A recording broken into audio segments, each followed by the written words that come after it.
ఒకరోజు ఒక సాధువు ఇంటి ముందు ఉంచొని ఏమన్నా ఉంటే దానం చెయ్యమ్మా అంటాడు. ఒక పెద్ద ధనవంతుడు బయటకు వచ్చి మీసాలు వేసుకొని, ఏంట్రా దున్నపోతులా ఉన్నా, ఏదన్నా పని చేయొచ్చుగా,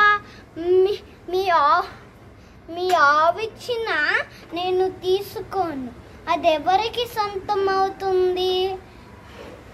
అదెందుకు నీకు, అది నాకే సొంతం అవుతుంది అంటాడు.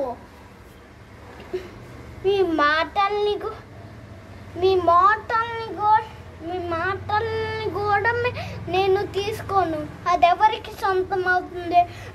నాకే సొంతం, అది నీకెందుకు అంటాడు. సాధు ఇంకా వెళ్ళిపోతాడు. ఇంకా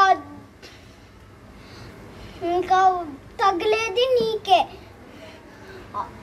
మాటల్ని అదుపులో ఉంచుకోండి ప్లీజ్.